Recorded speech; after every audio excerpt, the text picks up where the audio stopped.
اب صحابہ کو باہر کر کے حضور خیمے میں چلے گئے. اب سنو، حضور پاک صلی اللہ تعالیٰ علیہ وسلم جیسے ہی خیمے میں گئے، جہاں آج مسجد عریش بنی ہے، اس کو عریش کہا جاتا حضور کے خیمے کو، حضور سجدے میں گر گئے. سجدے میں گرنے کے بعد نبی پاک صلی اللہ تعالیٰ علیہ وسلم اتنا گریہ وزاری کر رہے تھے، اتنا رو رہے تھے سجدے میں حضور پاک صلی اللہ علیہ وسلم. اور جو صحابی ان کی خدمت میں کھڑے تھے وہ کہتے ہیں نبی پاک صلی اللہ تعالیٰ علیہ وسلم کی الفاظ میں سن رہا تھا، ابتحالات کو عرض یوں کر رہے تھے، اے اللہ، ایک چھوٹی سی فوج، ایک چھوٹی سی جماعت تیرے دین کی نصرت کے لیے میدان میں اتری ہے. اے اللہ، اگر اس جماعت کی تو کل مدد نہ کرے گا تو قیامت تک اس روئے زمین پر کوئی سجدہ کرنے والا نہیں آئے گا. اے اللہ، قیامت تک کوئی تیری عبادت نہیں کر سکے گا. یہ محبوبانہ انداز ہے میرے آقا کا، یہ کوئی دھمکی نہیں ہے اللہ کو. رب تعالیٰ کی بارگاہ میں گڑ گڑانا کہ مولا اگر ان کی مدد نہیں کرے گا تو پھر کون تیری عبادت کرے گا. اور اس کے بعد اچانک حضور صلی اللہ علیہ وسلم اٹھے سجدے سے، پیشانی چمک رہی تھی اور حضور مسکرا رہے تھے. دو صحابہ کھڑے تھے، کہا یا رسول اللہ صلی اللہ علیہ وسلم، آپ اتنی گریہ وزاری کرتے کرتے بھی مسکرانے لگے. کہا میرے رب نے میری ڈھارس بندھا دی، مبارک ہو، بشارت ہو، میں نے ابھی ابھی جبرائیل کو جنگی لباس پہن کر اترتے دیکھا. سبحان اللہ، کیا بات ہے. جبرائیل امین آ گئے ہیں. وہ صحابہ دوڑے دوڑے گئے، باہر جا کر کہے مبارک ہو، اللہ کے نبی کو مدد آ گئی ہے. ابھی رات کا حصہ گزرا نہیں تھا کہ بارش برسنے لگ گئی. میرے آقا نے فرمایا میرے صحابہ، اللہ کی دوسری مدد آ گئی. صحابہ نے پوچھا یہ کیسے؟ کہا جاؤ میدان میں دیکھو، ریت کی زمین پر بارش ہوئی تھی تو ریت پوری جمع ہو گئی، مضبوط ہو گئی، اور کافروں کی زمین پر بارش برسی تو کیچڑ ہو گیا، ان کے پیر پھسلنے لگ گئے، ان کے گھوڑے بھدکنے لگ گئے، اور صحابہ کے پیر ریت میں بالکل مضبوط جم کر رہ گئے. حضور نے فرمایا بارش بھی اللہ نے تمہاری مدد کے لیے نازل فرمائی. صبح اٹھتے ہیں، صبح ہوتی، حضور اکرم نہیں، رات کے وقت ہی، ابھی رات کا وقت ہے. صحابہ کے دل کی تسلی کے لیے میرے آقا اپنے ہاتھ میں ایک چھڑی لے کر جاتے ہیں میدان میں. صحابہ پیچھے پیچھے ہیں، لکیر کھینچا، حضور نے فرمایا کل یہاں ابو جہل گر کے مرے گا. دوسری لکیر کھینچا اور کہا یہاں عتبہ مرے گا. تیسری لکیر کھینچ کر کہا یہاں شیبہ مرے گا. یہ بڑے بڑے پہلوانوں کے نام حضور گنا رہے تھے. صحابہ دل ہی دل میں خوش ہو رہے تھے. ان کا یقین کامل اتنا تھا نبی نے جو فرما دیا وہ ہو کر رہے گا. رات کے وقت ہی صحابہ کو یہ معلوم تھا ان کفار کے کتنے وکٹ گرنے والے ہیں، کتنے پہلوان زمین بوس ہونے والے ہیں، کتنے موت کی گھاٹ پہنچنے والے ہیں. صحابہ کو یہ معلوم ہو گیا تھا اور دل چوڑے تھے، سینے کشادہ تھے. صبح ہوتی ہے، نبی پاک صلی اللہ تعالیٰ علیہ وسلم ابھی اپنے خیمے میں تھے، عریش میں، میدان بدر کے خیمے میں تھے. ایک صحابی دوڑتے ہوئے آتے ہیں، آ کر کے بارگاہ مصطفیٰ میں عرض کرتے ہیں یا رسول اللہ صلی اللہ علیہ وسلم، ہماری تعداد بڑھ گئی، ہماری تعداد بڑھ گئی.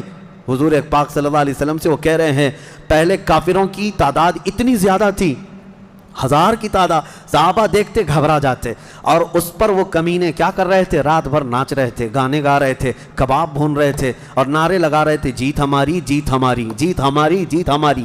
ان کے الفاظ تھے، اشعار گنگنا رہے تھے، اور رات بھر کھانا پینا، رقص، سرور، ڈھول باجے سب چلتا رہا. اور ادھر صحابہ عبادت میں مصروف ہیں، اللہ کی بارگاہ میں گڑ گڑا رہے ہیں. اور صبح جب ہوئی تو ایک صحابی دوڑتے ہوئے آئے، کہا میرے آقا ہماری تعداد بڑھ گئی ہے، 313 نکلے تھے لیکن میدان میں اب بہت زیادہ ہو گئے ہیں ہم لوگ. حضور پاک صلی اللہ علیہ وسلم نے فرمایا میرے چہیتے جاؤ، وہ ہماری تعداد نہیں، اللہ کے ملائکہ آ چکے، سبحان اللہ، اللہ کے فرشتے آ چکے تمہارے اس فوج کے اندر. صحابہ کہتے ہیں جب میدان میں ہم اترے، اب یہ 17 رمضان المبارک جمعہ کا دن تھا، یوم البدر، یوم الفرقان جس کو کہتے ہیں. میرے عزیزو، اسلام کی عظیم تاریخ پنہاں ہے، اس میں عظیم تاریخ پنہاں ہے. نبی پاک صلی اللہ تعالیٰ علیہ وسلم کی طرف سے میدان بدر میں سب سے پہلے اترنے والے کون لوگ تھے؟ سب سے پہلے نبی پاک صلی اللہ تعالیٰ علیہ وسلم کی طرف سے حضرت امیر حمزہ رضی اللہ تعالیٰ، دوسرے حضرت ابو عبیدہ بن جراح، تیسرے حیدر کرار شیر خدا علی مرتضیٰ رضی اللہ تعالیٰ عنہ. یہ تینوں حضرات اترے، اور ان کے مقابل میں جو کفار آئے تھے وہ اپنے اپنے وقت کے بڑے بڑے پہلوان تھے. بڑے بڑے پہلوانوں کو انہوں نے اتارا تھا میدان بدر میں. اور جب مقابلہ ہوا تو سب سے پہلا وار حضرت امیر حمزہ کا سامنے والے پر پڑا، وہ گاجر کی طرح کٹ کر گر گیا ایک ہی وار میں. حضرت ابو عبیدہ بن جراح زخمی ہوئے، سامنے والے سے تھوڑے زخمی ہوئے، پھر حضرت حمزہ نے وہ بھی محاذ سنبھالا اور ان کے مقابل کو بھی مار کر گرایا۔ ادھر حضرت علی کرم اللہ وجہہ الکریم کی عمر کم تھی، اس وقت ان کی عمر زیادہ نہیں تھی، 22 سال کی عمر یا 25 سال کے اس وقت کی عمر تھی حضرت علی کرم اللہ وجہہ الکریم کی۔ اس وقت حضرت علی جب آئے بالکل جوانی یعنی 20-22 سال کی عمر، مولا علی کرم اللہ وجہہ الکریم نے اس سے جب مقابلہ کیا تو ذوالفقار حیدری نے ایسا ضرب لگایا کہ اس کی لوہے کی ٹوپی کاٹتے ہوئے 2 ٹکڑے ہو گئے۔ پہلی مرتبہ بدر کے میدان میں آواز آئی تھی سارے صحابہ کی اللہ اکبر، یہ نعرہ تکبیر تھا جو سب سے پہلے بلند ہوا۔ فرماتے ہیں اس آواز کی ہیبت ایسی تھی کہ کفار کے خیمے ہل گئے اور ان کی صفوں میں ہلچل مچ گئی، دہشت طاری ہو گئی۔ صحابہ کے اسی نعرے کو دیکھ کر علامہ اقبال نے شعر کہا تھا، یہ نکلے تھے مڑی ہوئی تلواریں لے کر، کٹی ہوئی اور زنگ آلود تلواریں لے کر جن سے سبزی نہیں کٹتی تھی، لیکن جب نعرہ لگائے تھے اللہ کی مدد ایسی آئی تھی کہ یہ سب زمین بوس ہو گئے دشمن۔ اقبال نے کہا تھا کفر دم توڑ دے گا ٹوٹی ہوئی شمشیر کے ساتھ، کفر دم توڑ دے گا ٹوٹی ہوئی شمشیر کے ساتھ، گر تم نکلا جاؤ ایک بار نعرہ تکبیر کے ساتھ۔ یہ انہی صحابہ کا نعرہ تھا جب انہوں نے پہلی مرتبہ بلند کیا۔ یہ لڑائی چلتی رہی شام تک، شام ہونے نہ پائی، دوپہر تک اس لڑائی کو پہلے ایک بعد دیگرے، اس کے بعد پھر گھماسان کی لڑائی ہوئی۔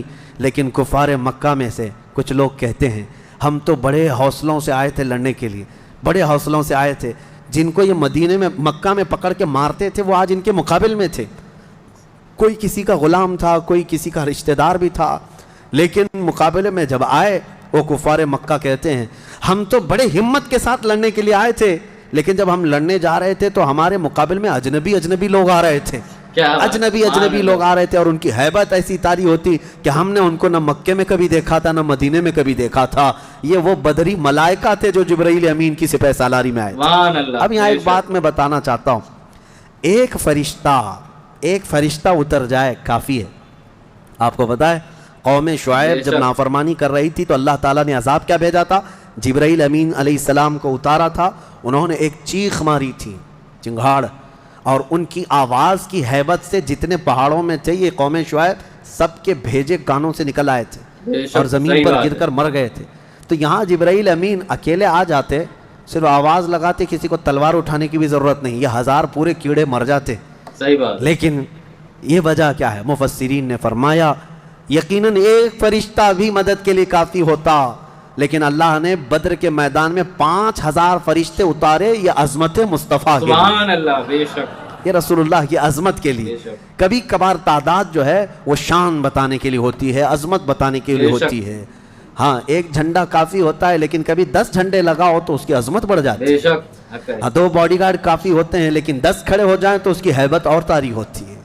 یہ ایک انسانی ذہن بنا ہوا ہے۔ اللہ تبارک و تعالیٰ نے اپنے محبوب کی عظمت شان کی وجہ سے 5000 ملائکہ کو اتارا۔ اب یہ جنگ ہوتی رہی، اس میں صحابہ تو لکڑیوں سے جنگ کرتے رہے، سب تلواروں سے نہیں، کچھ صحابہ تو لکڑیوں سے جنگ لڑتے رہے اور لکڑیوں سے کئی کو مار کے گرایا، اور 70 جو ہے موت کے گھاٹ اتر گئے، اور اس میں معمولی 70 نہیں تھے، بڑے بڑے گرو گھنٹال تھے، جتنے بھونکتے تھے مکہ میں بیٹھ کر۔ ابو جہل مر گیا، حضرت بلال حبشی کا آقا امیہ بن حرب وہ مر گیا، اور کئی ایسے بڑے بڑے عتبہ شیبہ جیسے بڑے بڑے کافر، یہ سب کے سب موت کے گھاٹ اتر گئے۔ بدر کی ایک لڑائی ایسی کہ اچھوں کی جڑ کاٹ کر رکھ دیا۔ اب یہاں پر حضور پاک صلی اللہ تعالیٰ علیہ وسلم کا رحم بھی دیکھیں، حضور ملاحظہ فرما رہے تھے جب امیہ گر کر زخمی ہوا تھا، حضور نے جو صحابی لڑ رہے تھے کہا کہ روک دو اس کو۔ امیہ جو لڑ رہا تھا وہ بڑا ہٹا کٹا پیسہ والا مکہ کا بڑا آدمی تھا، تو جو صحابی لڑ رہے تھے انہوں نے گرا دیا، وہ زخمی ہو کر گرا، حضور نے فرمایا چھوڑ دو اس کو، وہ صحابی ہٹ گئے۔ حضور نے فرمایا بلال حبشی کو بلاؤ۔ بلال کہاں ہے؟ بلال آئے، کہا اے بلال آؤ، جتنا اس نے تڑپایا تھا خوب آج تم بدلا لو اس کے ساتھ، کیونکہ یہی وہ تھا جو حضرت بلال کو ایک ڈرم میں ڈال کر دن بھر رکھتا تھا، لوہے کی ایک ٹاکی بنا کر اس میں ڈال کر اوپر سے ڈھکن ڈال کر گرم دھوپ میں ان کو ایسی رکھ دیتا تھا، بغیر کھانا پانی دیے شام تک ان کو کھولا جاتا تو ان کا جسم پورا اجمرا ہو جاتا تھا، ان کی پیٹھ ایسی گل گئی تھی انگاروں میں سلانے کی وجہ سے کہ ریڑھ کی ہڈی دکھتی تھی۔ اللہ اکبر۔ یہ حضرت بلال کے ساتھ کیا تھا۔ حضرت بلال حبشی نے مار کر اس کو ختم کیا عدو اللہ. اور حضرت بلال مارتے وقت کیا کہہ رہے تھے یہ بھی سنیے, یہ صحابہ کا جذبہ ہے. بے شک. کہتے ہیں اس کو قتل کیا اور یوں کہا انت عدو اللہ و عدو رسولنا, میں نے تجھے مار دیا ہے اس لیے کہ تو اللہ کا اور میرے حبیب کا دشمن تھا. سبحان اللہ. کیا یہ نہیں کہ مجھے تڑپاتا تھا, یہ نہیں کہ تو نے مجھے بہت مارا ہے اب چکھ لے مزہ. حضرت بلال یہ کہتے ہیں تو اللہ کا دشمن تھا اور میرے مصطفیٰ کا دشمن تھا, میں نے تجھے ختم کیا. یہ بدر کی وادی میں حضرت معاذ اور معوذ بن عفراء رضی اللہ عنہما, دو چھوٹے بچے, بچوں پر جہاد تو ہے نہیں لیکن یہ ضد کر کے اصرار کر کے حضور کے پاس آئے تھے, کہا ہمیں اجازت دے دے. میرے آقا نے ان کو اجازت دی تو یہ جنگ میں شریک ہوئے. حضرت عبد الرحمن بن عوف کہتے ہیں صاحب بڑے بڑے صحابہ, جنگ کے میدان میں نفسا نفسی کا عالم ہوتا ہے, اپنا ڈیفنس کرنا ضروری ہوتا ہے, کہاں سے تیر آئے کہاں سے تلوار آئے. لیکن یہ دو بچے اس طرح سے میدان میں ہیں کہ حضرت عبد الرحمن بن عوف سے کہتے ہیں چچا ہمیں ایک بات بتائیے, ابو جہل کس کا نام ہے؟ حضرت عبد الرحمن بن عوف کہتے ہیں میں ہنس پڑا, ان کی عمر 13 سال کے آس پاس کی تھی. کہتے ہیں یہ کیا کرو گے تم, وہ سردار قریش ہے, پہلوان ہے مکہ کا. ان بچوں نے کہا ہم نے دیکھا تو نہیں مگر سنا ہے اس خبیث کے بارے میں کہ وہ ہمارے آقا کو گالیاں دیتا ہے, وہ ہمارے نبی کو گالیاں دیتا ہے. یہ اصل محافظین مصطفیٰ تھے, محافظین ناموس رسالت تھے. نبی پاک صلی اللہ علیہ وسلم کی عزت کے لیے. میرے عزیزو یہ بچے کھیلنے کے لیے ضد نہیں کر رہے تھے, جان ہتھیلی پر لانے کے لیے ضد کر رہے ہیں. حضور پاک صلی اللہ علیہ وسلم کی بارگاہ میں آئے اور اس کے بعد حضرت عبد الرحمن بن عوف کہتے ہیں میں ابھی بات چیت کر ہی رہا تھا کہ ابو جہل سامنے گھوڑے پر بیٹھا جا رہا تھا, میں نے اشارے سے بتایا وہ دیکھو وہی مردود ہے جو گھوڑے پر جا رہا ہے. یہ دونوں بچے چیل کی طرح جھپٹ گئے اس کی طرف اور بھاگتے ہوئے اس کی طرف گئے. ابو جہل کو یہ ایکسپیکٹیشن ہی نہیں تھا, یہ امید ہی نہیں تھی کہ اس کے مقابل میں کبھی کوئی بچہ آ سکتا ہے. غرور و تکبر میں ہمیشہ وہ سوچتا تھا بڑے بڑوں سے ہی لڑنا ہے ہم کو. اور دیکھا تو چھوٹے بچے آئے, ایک بچے نے گھوڑے کی ٹانگ پر تلوار ماری, ابو جہل نیچے گر گیا, گھوڑا بھی گرا وہ بھی گرا, اور جیسے ہی گرا دونوں اس کے سینے پر چڑھ کر بیٹھ گئے, سینے پر چڑھ کر بیٹھ گئے اور گردن پر تلوار رکھی. تو جانتے ہیں ظالم یہ زمانے بھر کا بڑا گستاخ اور گستاخوں کا باپ کیا کہتا تھا, عربی میں شعر کہہ رہا ہے اس وقت, کہتا ہے میں عرب ہوں موت سے ڈرتا نہیں, میں عرب ہوں موت سے ڈرتا نہیں, لیکن افسوس مجھے اس بات کا ہے کہ میرے مقابل کا آیا نہیں. اس کو افسوس یہ ہے کہ مجھے کوئی پہلوان نے مارا نہیں, مجھے چھوٹے بچے مار رہے ہیں. اور بعض لوگوں نے کہا کہ اس کی یہ خواہش تھی, کہا کاٹنا ہے تو گردن تھوڑا نیچے سے کاٹو, کیونکہ سب کٹے ہوئے گردنیں رکھی جائیں تو میری گردن تھوڑی اونچی دکھے. غرور و نخوت کبھی نہیں جاتا, گھمنڈ و تکبر کبھی نہیں جاتا. ان بچوں نے ختم تو کر دیا ابو جہل کو, اور مشہور ہے کیا ہی بہترین کہا, ہم جیسے لاکھوں کروڑوں کی جوانیاں ان بچوں کے قدموں پر قربان, بے شک سبحان اللہ, ہم ان کے ناخنوں تک بھی نہیں پہنچ سکتے جنہوں نے دفاع کیا ہے, ڈیفنس کیا ہے میرے مصطفیٰ کی عزت کا. بے شک اوروں نے کافروں کو مارا ہوگا, ان بچوں نے تو پورے کفر کو مارا ہے. بے شک اوروں نے جاہلوں کو مارا تو انہوں نے ابو جہل کو مارا ہے, جہالت کے باپ کو مارا ہے. اسی جنگ میں شہزادے حضرت معاذ کا مونڈھا کسی کافر نے مار کر کے ختم کر دیا, تلوار سے کندھے کو مار دیا, لیکن جذبہ ختم نہیں ہوا. اس بچے نے دوسرے ہاتھ میں تلوار لی اور لڑنا شروع کیا اور اپنے ہاتھ کو پیر میں دبا کر کھینچ کے نکال دیا. یہ زیادہ دیر تک نہیں, یہ دونوں شہزادے لڑتے رہے میدان بدر میں. شام سے پہلے پہلے دونوں بچے بھی شہید ہوئے. حضرت معاذ بھی شہیدوں میں ہیں, حضرت معوذ بھی شہیدوں میں ہیں. کس باپ کے یہ بیٹے تھے, کس گھر میں آنکھیں کھولی تھی انہوں نے, جہاں ماں کو قرآن کی تلاوت کرتے سنا, باپ کو محراب عبادت میں دیکھا, اور گٹھی میں ان کے پلایا ہوا تھا عظمت مصطفیٰ. سب سے پہلی چیز ہے میرے عزیزو, یہ جان دے چکے میدان میں. نبی پاک صلی اللہ علیہ وسلم شام کے وقت جنگ کا پانسا کیسے پلٹا, یہ صحابہ ایسے گھستے چلے گئے ان کے صفوں میں کہ وہ ہیبت سے بھاگنے پر مجبور ہو گئے. مکہ کے کفار جتنے بھی تھے سب کے سب اپنا ساز و سامان چھوڑ کر میدان سے بھاگنے لگ گئے. وہاں پر اپنے مویشی چھوڑا, اپنے بہت سارے چھوڑا, یہاں تک کہ 70 قیدی پکڑ میں آئے اور 70 مارے جا چکے تھے, 140. اور صحابہ میں 13 شہید تھے, 1 زخمی تھے. 13 شہید ہوئے, 1 زخمی تھے. حضرت عبیدہ بن حارث وہ بھی راستے میں جا کر شہید ہوئے. تو جنگ بدر کے ٹوٹل شہید 14 ہیں, باقی وہ 70 اور 140 پورے ٹوٹل یعنی قیدی ملا کر. شام کے وقت اب سنو میرے آقا صلی اللہ علیہ وسلم کا معجزہ. صحابہ کہتے ہیں حضور نکلے, میدان میں آئے, سب کافروں کی لاشیں ایک جگہ کھینچ کر لا کر گڑھے میں ڈال دی گئیں, لیکن لاشیں دیکھنے کے لیے حضور میدان میں جا رہے تھے.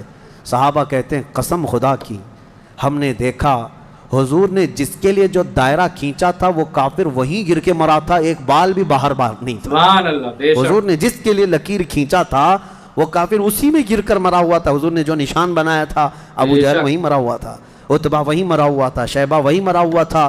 آج کے منافقین کے لیے بھی یہ درس ہے. یہ دیکھیں جنگ بدر کی تاریخ کو, صحیح بات ہے. نبی پاک صلی اللہ علیہ وسلم ایک دن پہلے یہ بتا رہے ہیں کہ کون کہاں مرے گا, اور یہ ابھی تک اس بحث میں ہے کہ پیٹ پیچھے کا علم نہیں, دیوار پیچھے کا علم نہیں. یا اپنے جیسا نبی کو بھی قیاس کرتے ہیں. اللہ ہدایت عطا فرمائے. آمین. اب شام کے وقت سارے وہ لاشوں کو لا کر ایک گڑھے میں جمع کر دیا, اور جو مسلمان صحابہ تھے ان کی لاشیں جمع کی گئیں اور ان کو عزت کے ساتھ احترام کے ساتھ اسی بدر کے میدان کے قریب دفن کر دیا گیا. اور کافروں کی لاشوں کے پاس کھڑے ہو کر حضور نے پھر ایک خطبہ دیا, خطبہ دے رہے تھے, اور اس میں حضور صلی اللہ علیہ وسلم یہ فرما رہے تھے, اے لوگو ہمارے رب نے جو ہم سے وعدہ کیا تھا وہ پورا کر دکھایا اللہ نے. بے شک. بتاؤ تمہارا خدا جو تم سے کوئی وعدہ کیا تھا کیا تم کو بھی پورا کر دیا؟ کیا تم نے موت کے بعد وہ چیز پا لی جس کے لیے تم لڑتے تھے؟ صحابہ پوچھنے لگے یا رسول اللہ صلی اللہ علیہ وسلم آپ یہ کس کو سنا رہے ہیں, یہ مرے ہوئے کفار کو؟ حضور نے فرمایا یہ تم سے بھی زیادہ سنتے ہیں, مرنے کے صحیح بعد بات ہے.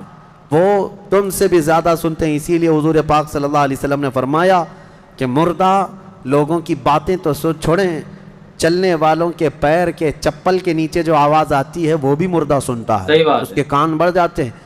اب مجھے بتاؤ میرے عزیزو, بدر میں مارے گئے ہوئے غلیظ قسم کے کافر جب باتیں سن سکتے ہیں تو اللہ کے اولیاء اپنی قبروں میں کیوں نہیں سنتے؟ بے شک حق ہے. انبیاء کرام اور اولیاء کرام اپنی قبروں میں نہیں سنتے.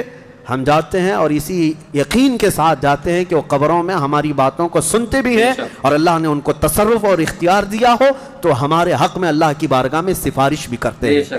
یہ ہے جنگ بدر. اس کا خلاصہ یہی ہے کہ وہ اگرچہ 313 نہتے تھے لیکن یقین کامل تھا. اسی کو اقبال نے کہا ہے, یقین محکم عمل پہ ہم, جہاد محبت فاتح عالم, جہاد زندگانی میں ہیں یہ مردوں کی شمشیریں. کہ یہ وہ صحابہ تھے, ان کے بارے میں وہ کہتے ہیں اللہ کے شیروں کو آتی نہیں روبائی, اللہ کے شیروں کو آتی نہیں روبائی. یہ لومڑی کی طرح نہیں رہتے بلکہ ان کا عزم حوصلہ بڑا جوان تھا, اور میدان میں اترے تھے تو نہ یہ تلواروں کے بھروسے آئے تھے نہ ہاتھی گھوڑوں کے بھروسے آئے تھے, بلکہ ان صحابہ کا صرف یقین یہ تھا اللہ ہمارے ساتھ ہے, رسول ہمارے ساتھ ہے. اے مومنوں, آج اس بدر کی تاریخ کے بعد میں آپ سے بھی یہی کہنا چاہوں گا, آج جتنے بھی ابو جہل ناچ رہے ہوں ان کو ناچنے دو اور پکار کر کہو ان اللہ معنا, بے شک اللہ ہمارے ساتھ ہے, بے شک اللہ ہمارے ساتھ ہے. آزمائش ہوگی, امتحان ہوگا, کچھ تو مریں گے کچھ تو کٹیں گے, لیکن غلبہ حق کا ہی ہوگا. حل الحق یعلو ولا یعلی علیہ, فرمایا گیا حق ہمیشہ بلند ہو کر رہے گا, اس کے اوپر کوئی غالب نہیں آئے گا. ہو سکتا ہے صدیوں تک اس کو کوئی پکڑ کر کے رکھے, حق کو گرفتار کر کے رکھے, لیکن کبھی بھی وہ اس طرح نیست و نابود نہیں کیا جائے گا. قیامت تک حق کو بلند ہونا ہے. اللہ کریم ہم سب کو حق جماعت کے ساتھ زندہ رکھے اور ہمیں غلبہ اسلام کا وہ سنہرا دور عطا فرمائے, جب ہم دیکھیں ہمارے ہر گھر سے آواز آئے لبیک یا رسول اللہ, لبیک یا رسول اللہ, لبیک یا رسول اللہ. ماشاءاللہ آپ لوگوں نے ویڈیو دیکھا, بس آپ لوگوں سے گزارش ہے کہ بھائی آپ کمنٹ کر دو. اتنا پیارا بیان آپ لوگوں کے لیے لایا ہوں, آپ لوگ بس اب کمنٹ کر دو, ٹھیک ہے؟ کمنٹ کرو, دوستو احباب تک شیئر کرو, زیادہ سے زیادہ لوگوں تک پہنچاؤ, ٹھیک ہے؟ زیادہ سے زیادہ لوگوں تک پہنچاؤ اس بیان کو. اور بھی سارے بیان ہیں ہمارے چینل پہ جا کر دیکھیں, اور نئے ہیں تو سبسکرائب کر لیں, کمنٹ کرنا نہ بھولیں, اور دوست احباب کو شیئر کریں, ٹھیک ہے؟ ملتے ہیں اسی طرح بہت ہی پیارا بیان اور اچھے بیان کے لیے. ایسے ہی واقعات, پیارے پیارے واقعات آپ لوگوں نے سماعت فرمائی, جیسے جنگ بدر کا اور بھی سارے واقعات ہیں, انشاءاللہ لے کر آؤں گا. اپنے بھائی کو دیجیے اجازت. السلام علیکم.